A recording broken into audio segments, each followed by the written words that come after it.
Welcome to Presence, a global conversation for a new earth, with hosts Doug King and Cody Deese. Thank you so much. I am Doug, and I am here in hot Atlanta on a bright sunny day with my good friend and partner, Mr. Cody Deese. Cody, how are you, man? We are back. We're back. In action. Yes. It's been a minute. Yeah. It was a long, hot summer here in the Atlanta area for those of us around here. But you know, these months go by pretty quickly, and I am so glad to be back. Though, really been looking forward to what we're going to be doing this fall. Yeah, it was a good summer. I think our last podcast series was an introduction to integral theology. Yeah, that was, and I think we finished in May. Wow. And so here we are now. It's after Labor Day. It's September here in the States. Yeah, here we go. We're in the fall, and I love this time of year. The air gets cool. We start kicking footballs around. This is definitely my favorite time of year for a lot of different reasons. So, yeah, glad to be ready to roll here. All right. So as we begin this new season, a lot of things happened over the summer. One of which is I am holding in my hand a copy of a new book. Yeah. From your dad, Max King. Yep. And it's, if you've been around Presence any amount of time, you probably got our updates about it. We just released it. Hasn't been long at all, right? No, it's been out maybe a couple of weeks. Okay. So it's, by the way, well done on it. It looks fantastic. The cover, everything. I've read it. I love it. I think it's got so much. It's loaded down. Yeah. Well, it's one of those books that is really probably leans a lot more toward even an academic type style, which means that you have to chew on it for a while because it's got a lot of really it's addressing a lot of very deep issues there. And you wrote the foreword. Yeah. I put some words into the foreword and just discuss Dad's own journey. We're going to talk about Paul's journey and the journey of the narrative, and that's just the story of every life, every one of us, every person listening. And that is we're all on some journey. And all of us, as we go on that journey, we see how our viewpoints change and how we learn and how we evolve in life. Here's the intro. Can I read a? Sure. Yeah. Can I read your own words? Yeah. Okay. All right. Max King never set out to write with hopes of pleasing the status quo, nor will his legacy be one as a popular conference speaker or famous figure. Perhaps ongoing history will show why it was necessary for a no-name outsider to give himself to such an effort. Yeah. That's beautiful. Well, thanks. Is that you feel that way about your dad? Oh, big reflection of my heart. In fact, I worked with some other people, and we actually had a different forward altogether. And I finally said, you know what? There's some things I just want to say about Dad because I know this is going to be his last book, his last work. And I've seen him since the early 70s. Spirit of Prophecy came out in 71.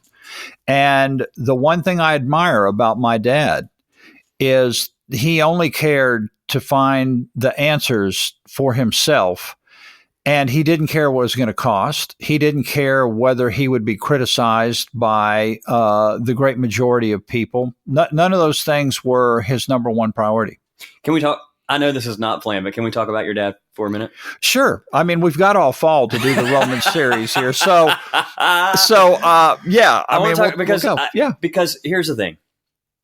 Well, I have met him once.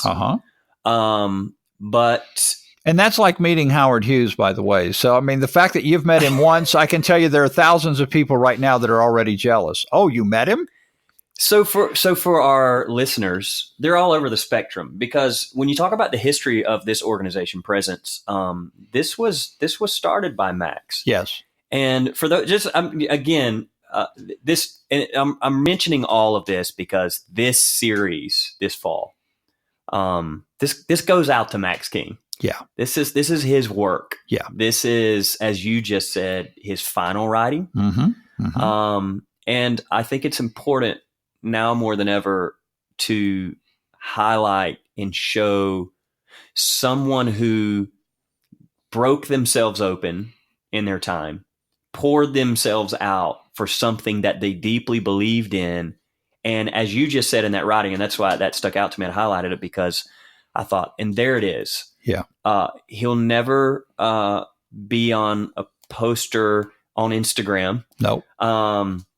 He's not going to have a lot of Instagram followers because he's not on there. He's not on the internet. He's not.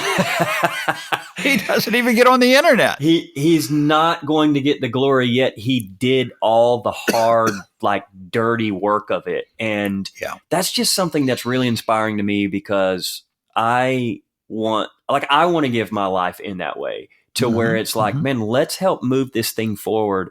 And you're probably not going to get the adoration and the spotlight, and then the question is, are you still going to do it? Are you still going to put the effort towards it? That's where the real motive comes out for all of us. And it's a challenge for every one of us, because I've got an ego like everyone else. And I love it to hear somebody praise something I've done. I love it to be accepted by larger and larger numbers of people. So that's a natural instinctive pull that we all have. But one thing I will say again in that light is that Dad never was a self-promoter, and he never reached out to try to market any way, shape, or form. And I think that whatever it is you might say about him in disagreement or criticism, the one thing that can't be said is that he was doing this for some type of notoriety. And that's one of the things I've loved about this organization, is so many organizations are out raising massive funds. Sure. In large part, there's some organizations doing some great work, but in large part for their own overhead, for their own pockets. And one of the things I've respected, even when I came into this organization, is, Doug, you would go out places to speak and you would never charge. You wouldn't demand a certain fee. Right. And you would always just say, I'm here to contribute however I can do that. Yeah. And God's been, in some ways, I use that term a little lightly, but the divine, the universe, whatever, has been incredibly generous because of that, it seems, or in some ways. It's like in some ways the provision has been there, even more so in a world that we're like, how does a person survive like that? Well, and unfortunately, those are not easy answers to come by. And I don't have an answer for everyone. And I don't do any kind of televangelism. If you do this, you're going to get big bucks, because that's the exact opposite of what we just said. And that is that you do what you do out of the pure motive, and then all other things in some way or another seem to be added to you. You figure those things out. But we know, Cody, we've talked to numerous pastors, both here on the property, over at your place, and in phone conversations and whatever. That's a real concern, because look, Dad took a lot of risks. You lose your job as a pastor. You lose your income. Dad had 4 boys. Dad and Mom put 4 boys through a private college.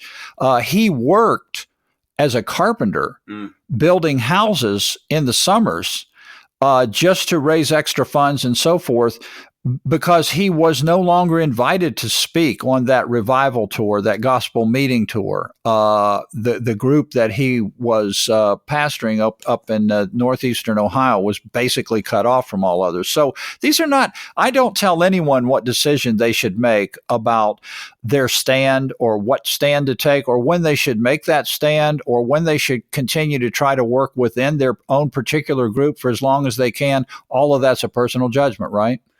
Absolutely. So your dad, for our listeners now, where is he now? What is he doing now? Okay. So an update, probably most people don't know, is that Dad is now 89, headed toward 90. Mom right there with him at 88. And he no longer drives, and Mom no longer cooks. And that is because literally within the last month, they have decided to move into an assisted living facility.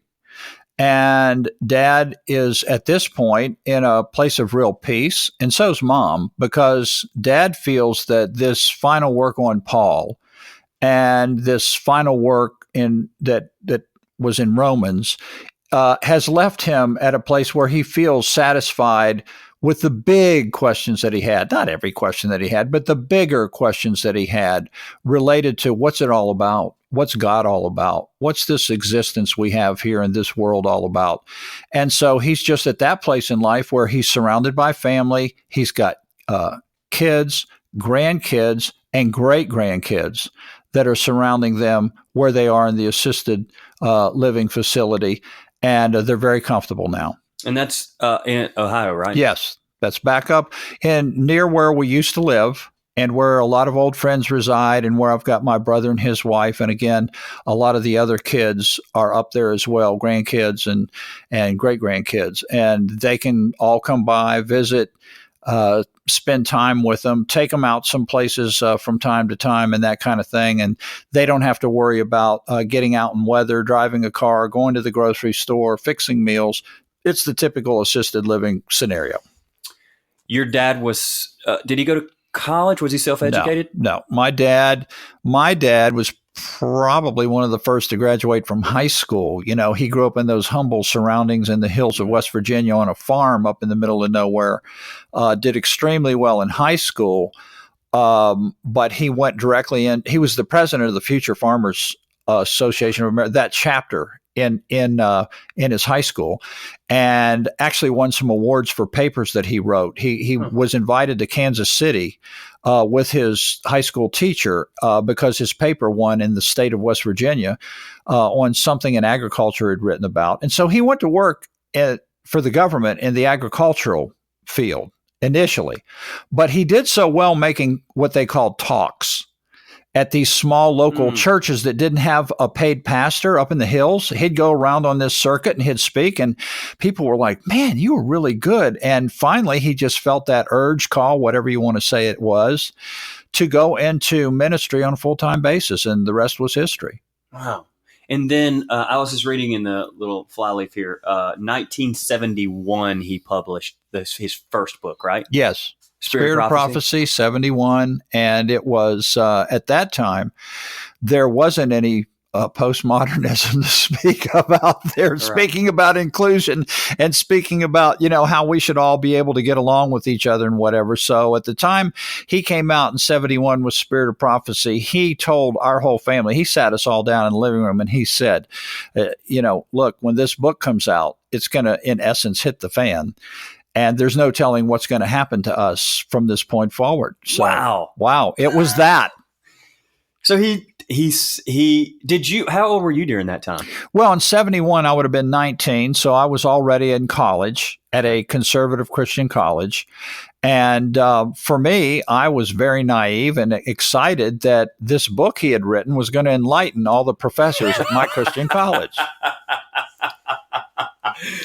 Which, okay, we have to go here. Oh, gosh. Talk to us about, did you just, like with your dad's work, so 1971, he releases this book, which, for those that don't know, Spirit of Prophecy was his first book. Can you summarize it in a sentence or two? What was that about? Sure. He reframed eschatology and the coming of Christ as something that was in the first century and not out into our future. That was the big, oh my gosh, what are you talking about moment. Yes. And that was all before, we're talking pre-Left Behind days. Well behind. Well before, rather. Yes. That's right. Yeah. So you went off to Oh, yes. And so I come marching in. What did you, okay. I took a book down there with me. I came marching into the professor's office, one of the head professors, and I said, I got a book for you. And it's amazing. You're going to be amazed by this and then I'd start going through why Jesus was talking in all the Gospels, Matthew 24 and so forth, about things that were going to happen involving Jerusalem, its fall, and that was his coming, and it's not out in the future. And I thought the professors would all be like, wow, this is amazing. But what was the actual response? No school for you. The response really was the typical that you would hear. All the students were warned not to read the book. All this, and in private conversations, not in front of me, but many students came to me and told me that they were warned to stay away from me. And of course, when you're in a college age, I hung out with the element who were like, "Oh, really? And you always have that rebellious college age group. So I did have friends, and I did have a great college experience because I played a lot of intramural sports and all that with them. But I was not accepted by the group that was fondly referred to as the Bible bangers. The Bible bangers were all those guys like me who majored in theology or biblical languages, but they looked at me as anathema. I was accursed. So I really didn't hang out with that group. I hung out more with the guys that were in the fraternities that liked to play sports. And at the same time, I had a lot of guys that would study with me in the dorm. And it was really in the closet at that point. We just didn't talk about it. Nobody said anything about it to a professor or anyone else on campus. Okay, well, I want to talk about this then. Did your dad, were you around when he shifted, or did he always have that view that when the writers talked about the end times, what some may call like preterism or whatever? Yeah. Did he always carry that, or did you see a kind of a reconstruction of that in your lifetime? I didn't realize what he was doing until the late 60s, and he told me he was writing this book. And there was something at that time, we were in Ohio, and we were in an area close to what's known as the Ohio Valley, which is where the Ohio River splits Ohio and West Virginia, and he's from West Virginia. And so they used to have preachers' meetings, Cody. And at the preachers' meetings, he was asked to begin to present some of these ideas he was thinking about. And as he got more and more firm with what he was saying about the second coming of Christ, the word spread like a virus, even though there was no internet. And suddenly I went to one meeting with him in Ohio where literally, this is kind of like in the first century where the Judaizers come out and are trying to convert the Gentiles. There was literally a bunch of pastors from West Virginia who literally drove, I don't know how many hours, to that meeting to stand up and confront him and these views as heresy in that preacher's meeting. Wow. And what year are we talking about? 71? Oh, no. This would have been somewhere around 69, 70, somewhere in there. Yeah, it's like being part of the guys that started the Revolutionary War, and they're all in an argument about whether to leave England. Good Lord. So he was on his own journey as well. I mean, he didn't he wasn't this way when he started. He didn't see it this way. No. He embraced what would probably known as the dominant perspective. He believed Jesus was going to come again. Yeah. There's a judgment day waiting for us. God is going to decide what our fate is. There's going to be a resurrection of the dead. Someday the graves are going to open and everybody's going to be resurrected up out of the literal grave. He believed all of that and was very much in a saved lost paradigm, where not just a saved lost paradigm, but he was convinced that the church, the denomination we were in, was not a denomination. It was the true church. So it wasn't a denomination. We were in the church that was always meant to be the church. And if you were in another denomination, then that was just as bad as being a non-believer. So those are the roots coming out of the mountains of West Virginia that he grew up with. So he went on to write another book. So Spirit of Prophecy was his first one, 1971. Mm-hmm. And then in 89, he started Presence conferences. Yeah. Yep. And started Presence. I spoke at that conference. Which was in Colorado? It was in Warren, Ohio. Warren, Ohio. Yep. He lived in Warren at that time. And that's where I grew up for the most of my years, was there in Warren. But he had released The Cross and Parousia a few years before that. Like around 87, he released his massive tome. Okay, I'm going to stop you right there. Yeah. I was just talking to one of my good friends, and he said, what the hell is parousia? Yes.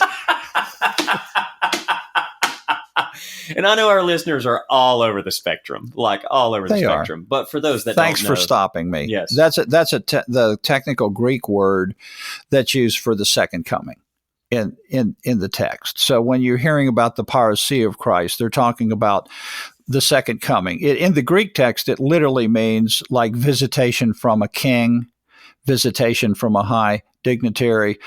So the word parousia was used by the writers in many cases. So, and that's a thick book. Oh, yeah. It's like, I forget the total, 700 and some pages. Gosh. Yeah. So he writes Spirit of Prophecy. He starts the Presence organization. He writes Crossing the Parousia. And this is his third book, or was there another? Yes, that's his third book. Okay. Now, we had for probably 10 or 12 years the Living Presence journals. And someone asked me on the internet about those the other day, really trying to get a hold of those. We have a very small, limited quantity of the entire sets of all of those journals for 10 years. They are here. We do have them in our inventory, but they're very, very limited. I hesitate to sell originals out because I think what we're going to need to do is find some way to get those copied. But he's written a lot. In other words, he had written a lot. And someone asked on the internet, on our Facebook page for Presence, was this a book? It looked like a book that had been shelved for a long time and then picked up again. And Danae and I were laughing about that. Danae said, why don't you go over to your dad's house? I'm still clearing it out. He's got 20-something 3-ring binders that are stock full of his personal notes, Cody, that he's done up until recently on researching this subject. Handwritten or typed? Handwritten. Good God. And I mean, it comes from every theologian he could get a hold of, whether their books were still in print or not in print, whether you had to go get them from libraries as reprints. And so the point is that this is something that he took years and years to research to make sure that he had not missed anybody's point of view.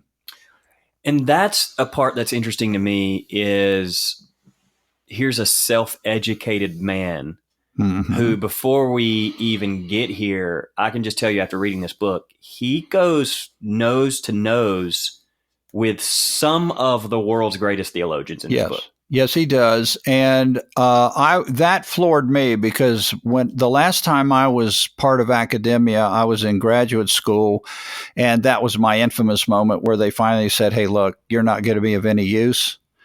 And that was my tip-off that I probably need to do something else for a living. They said that you're not going to be of any use. Yeah, that's what they said, basically within that denomination that we were a part of at that time. And it's all I had ever known. And there wasn't a non-denominational group anywhere. That wasn't even a thought in my head. I was just floored by that. So I went and got a job. Yes, he had to work through all of that. And I can't remember, what was the point where you just made self-educated. So self-educated. Some of these theologians. I was amazed that he would take my graduate school books. Like I gave him a book, Perspectives on Paul by Ernst Käsemann, that I was taking a course in. And I couldn't make heads or tails out of the dadgum thing. So I gave it to him as a joke. I come back a couple weeks later like a smart aleck, and I'm like, hey, did you read that book on Käsemann? And he sits there and he puts his hand on his chin and he goes, yeah. He said, I see where his problems are. And I'm like, what? You see where his problems are? I didn't even know what problems he had, blah, blah, blah. But he naturally, if he had been given the opportunity to go to school, higher education, he would have learned just fine. But he's very lucky that he didn't go to higher education, because they would have either said, you can't go here, or you gotta study and write your themes and your PhDs and your doctorates on these particular subjects, and they have to meet this particular criteria. Dad was not a guy that was going to succumb to anything. One of the things that he told my brothers and me all the time when we got in this kind of a situation about independent study, he would look at us and he would say, just remember, you only answer to God. That was his theme. And he did not care what anybody else thought. And no fear of man. No fear. The guy was fearless. And his critics will say, yeah, he doesn't have any sense, or whatever it is. Everybody's got their view. It doesn't matter what you say. Someone's going to find some way to spin it and say, yeah, that's why, blah, blah, blah, blah, blah. Right. But Dad, had that strong independent spirit that allowed him to say, I don't care what the answer is. He wasn't trying to defend a denominational outcome. He wasn't trying to keep a job. He wasn't trying to keep his position within a certain place. He just simply wanted to know what the answer was, and he didn't care where it took him, even though it took him some places he never dreamed it would. Okay, I have two more questions about your dad. Yeah, this is really hilarious, because I'm telling you right now, this was not going to be podcast number one. All. I did not know you were going to ask me these questions. I just want to make sure that everyone understands this wasn't where I even thought podcast one was going to go. I didn't either, but that's sometimes the magic that happens. Yeah, I love this. Actually, it's cool. So I have two questions, but I do want to ask, is there a chance Max King will listen to this? Yeah, because what I'm going to do, my mom does have internet. Okay. And they're all set up at their new place in assisted living. And I'm going to send, and I told her, I said, look, I'm going to send you the link to the podcasts that Cody and I are doing this fall on Irrevocable so Dad can listen to them on your PC. And Mom's like, great. So I've already promised her I'd send it up. Love it. So Dad, right now, you're listening to this. Come on. I hope you can remember tomorrow that you listened to it. And you know I'm joking around, Dad. You know I'm joking with you. Can I ask you a personal question? How, outside of the academic part of your dad's work, what was he like as a father? Well, this is where he would stand up and he would say, as great as I was in my academic work, I was horrible as a father.